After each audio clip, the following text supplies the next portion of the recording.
personagens que existem em Mortal Kombat, mas nunca foram jogáveis. Ruby. Em 1996, nós tivemos uma série animada de Mortal Kombat, chamada Defenders of the Realm. E bem, a gente sabe que atualmente a ninja feminina da cor vermelha é conhecida como Scarlet, a mulher capaz de controlar o sangue. Porém, nessa animação as coisas foram diferentes. No episódio número 12, a história foca no Jax Briggs, que quer tirar umas férias dessa vida louca de lutas depois que o seu avô faleceu. Acontece que nos é apresentada uma mulher chamada Ruby, a qual é dito que cuidou do avô do Jax antes de sua morte. Aparentemente, Jax começa a se apaixonar por ela, mas, infelizmente, ele descobre da pior maneira que ela não era a mulher ideal. Ruby era a ninja vermelha que trabalhava para Shao Kahn e que se infiltrou para descobrir a localização da base secreta dos Defensores da Terra. Ela foi uma traidora e Jax acabou sendo capturado pelo Imperador da Exoterra. Ruby é tratada aqui como se fosse uma fusão de Jade e Tanya, outras personagens aí da franquia, porque ela pega um pouco da história de cada uma delas. No final, Ruby se arrepende, fica do bem, mas decide não se unir aos Defensores da Terra. Sing e Sang. Já existiram quadrinhos, HQs antigas lá da década de 90 que foram produzidas pela Malibu Comics. Nos quadrinhos chamados Mortal Kombat Blood and Thunder, nos foi apresentado dois personagens irmãos, chamados Sing e Sang. Eles são os monges gêmeos lutadores. Individualmente, eles têm forças e habilidades excepcionais. Acontece que eles também conseguem se fundir em um único ser, ficando ainda mais poderoso, tendo assim o dobro do tamanho e o dobro da resistência, se autodenominando Siang, o maior guerreiro da Ordem da Luz. Eles são extremamente autoconfiantes, tendo várias falas que chegam a ser arrogantes, excessivamente aí snobs. Acontece que durante uma luta contra o Goro, o Shao Kahn de 4 braços conseguiu separar os dois irmãos na base da porrada e ainda por cima quase matou o Sang. Em uma tentativa desesperada, o Sing se fundiu novamente com seu irmão para nunca mais se separar, para evitar que ele morresse, porque se separasse, o Sang morreria. Depois disso, Shao Kahn utilizou um artefato chamado Pedra da Morte para controlar mentalmente o Siang, e o fez ser seu guerreiro e trabalhar do lado do mal. Agora temos um outro personagem proveniente dos quadrinhos da Malibu Comics também. Grum é um Shao Kahn de 6 braços. Ele vem de Katala, uma província da Exoterra, e é um Shao Kahn diferente.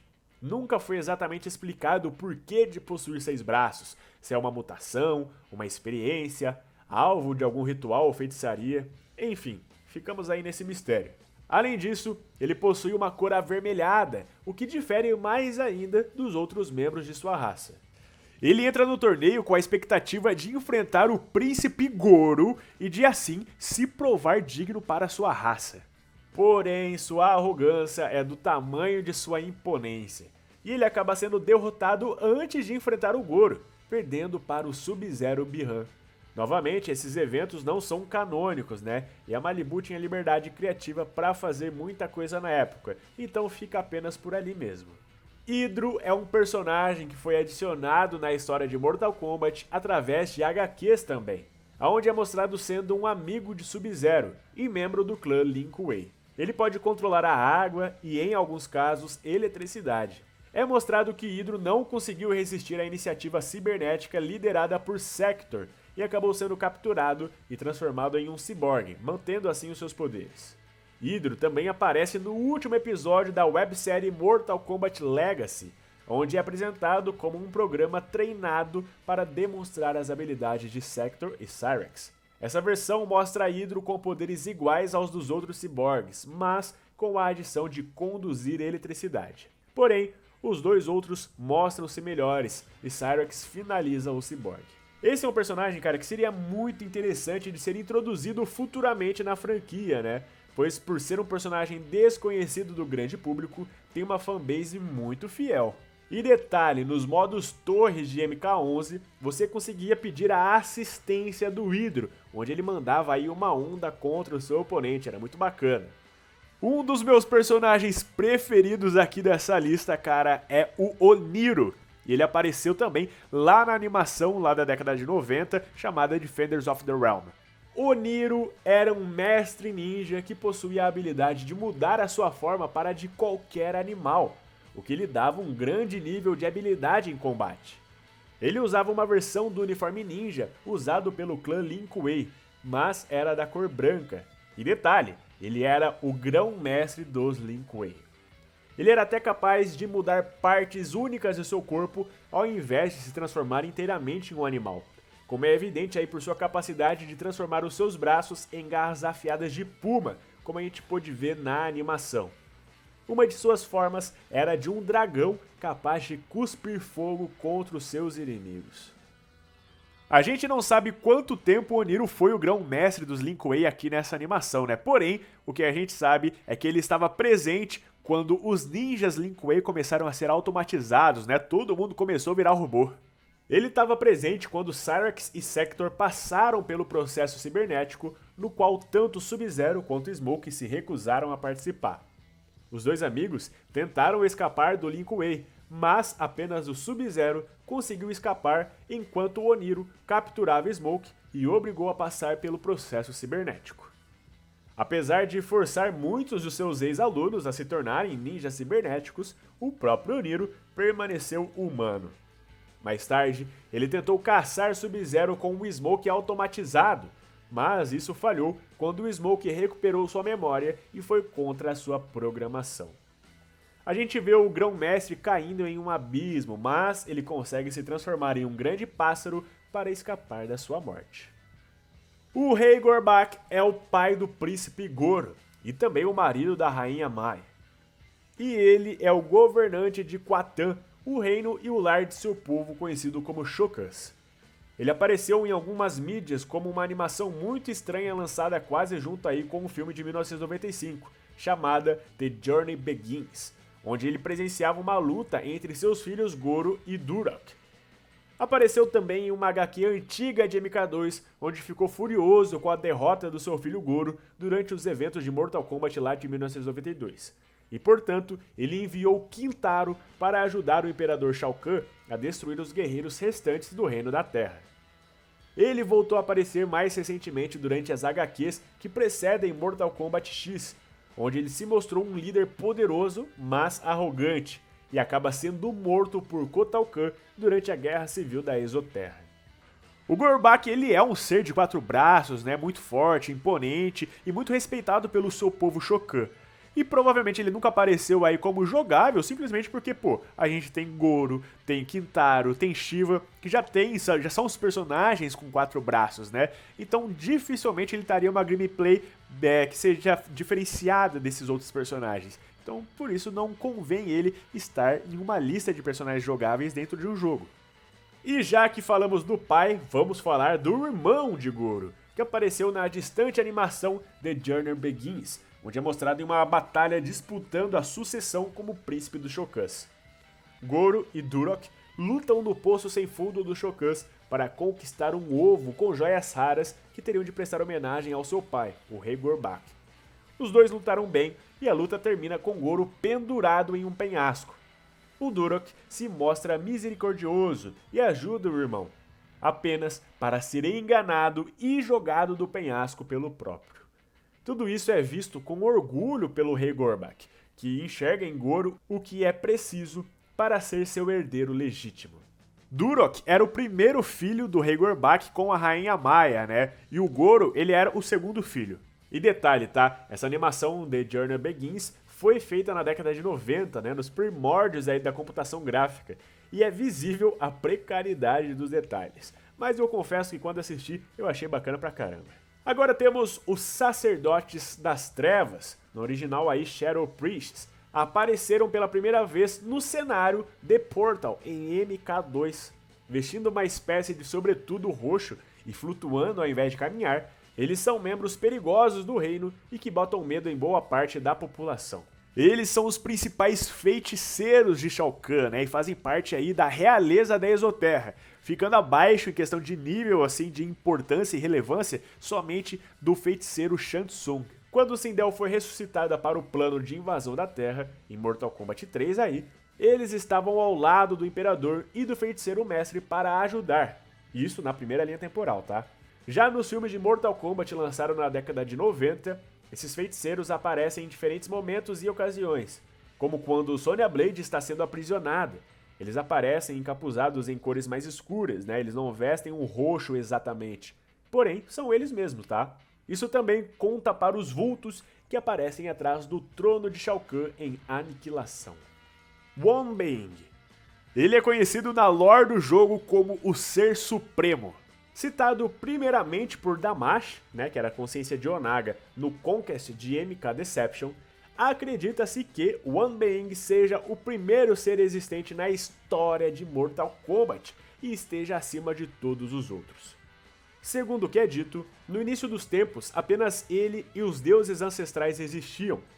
Wanbei tentou se alimentar da essência deles, mas acabou sendo derrotado e, para enfraquecê-lo, os deuses ancestrais dividiram sua consciência em reinos e Kamidogus. No final não canônico de Shinnok, em MKX, mostra aí o Ser Supremo sendo despertado por Shinnok, e o próprio devorando os demais deuses ancestrais. As Kamidogus contêm a essência de Wanbei e unidos dá a seu usuário o poder absoluto. Nas HQs de MKX, que é uma linha do tempo alternativa, né, é dito que eles contêm o sangue desse Ser Supremo, e essa essência é usada como fonte da magia de sangue. Cetron diz em uma de suas intros aí em MK11 que todos são filhos de Wanbei, assim como os reinos são dos deuses. Bom, voltando aqui agora lá para os quadrinhos da Malibu Comics, nós temos dois personagens que são deuses, o deus do caos e o deus da ordem, e eles apareciam nos quadrinhos do Goro. Zagot era um deus que representava as forças do caos e era irmão de Abacus, que em vez disso representava as forças da ordem.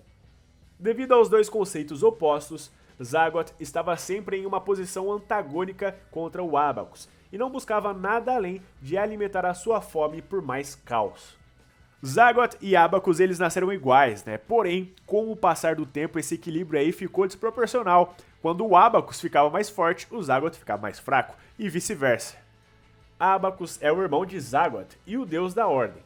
Residindo na biblioteca da ordem, ele testemunhou os esquemas caóticos de seu deus irmão Zagot.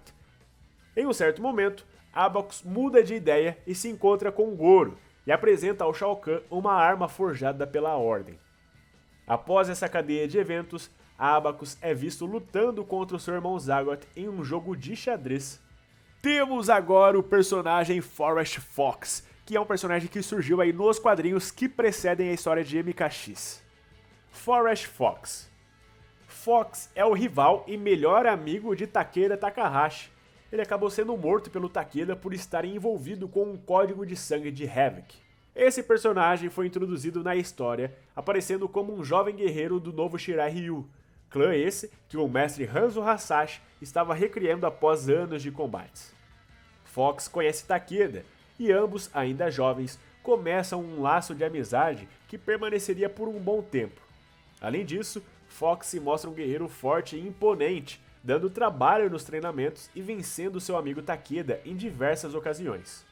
Posteriormente, as coisas acabaram saindo do controle quando Fox cede à magia de sangue de Havoc e enlouquece por completo, matando todos os outros alunos da nova academia Shirai Ryu e mantém vivos apenas Hanzo e Takeda. Na sua loucura, Fox arranca o seu próprio rosto, tirando toda a pele e deixando à mostra apenas os seus músculos e nervos faciais. Algo muito próximo aí ao que o Coringa fez na saga Batman Endgame.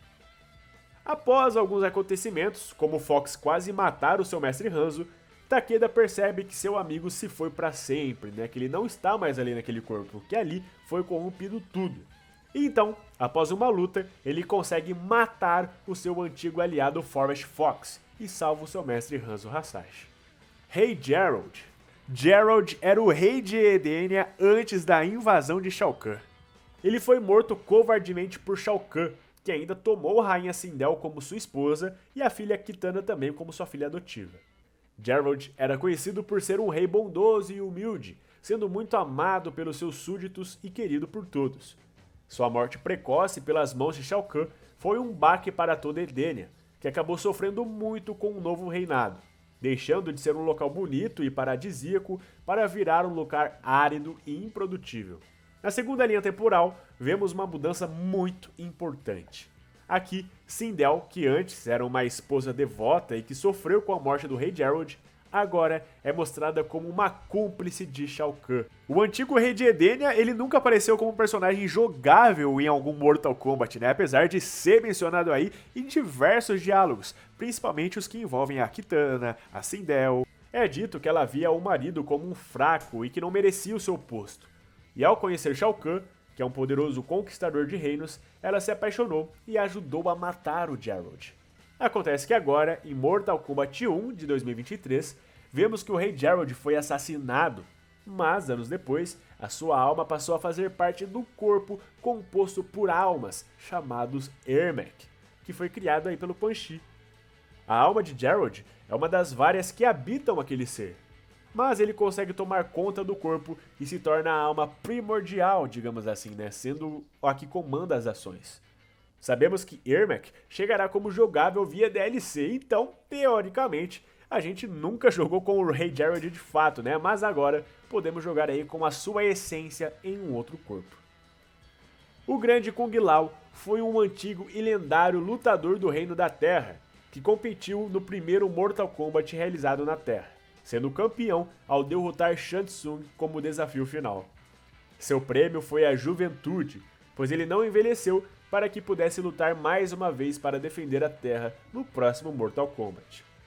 Apesar de habilidades lendárias, o grande Kung Lao foi derrotado e morto pelo príncipe Shokan Goro, que então tornou-se o campeão do Mortal Kombat, e assim iniciando a primeira vez de 10 vitórias necessárias para que o Imperador pudesse invadir a Terra. O grande Kung Lao já foi protagonista na série Mortal Kombat Conquest, onde vemos sua história, sua juventude e várias aventuras. No final de Mortal Kombat 11, vemos que Liu Kang retrocedeu ao passado após dominar a ampulheta de Crônica e aparece para o grande Kung Lao. Ao contrário do que muitos pensam ou confundem, né? O grande Kung Lao era um monge lutador e não usava o chapéu com lâmina, tá? O chapéu é usado somente pelo seu descendente, que foi nomeado em homenagem a ele. Então, caso você ainda não tenha muita familiaridade, o grande Kung Lao é o cara do passado, centenas de anos no passado. Kung Lao apenas é o cara do chapéu afiado, né? E ele é do presente. Mas é isso, galera. Espero que vocês tenham gostado do conteúdo desse vídeo. Muito obrigado pelo enorme carinho de vocês. Um forte abraço e até mais.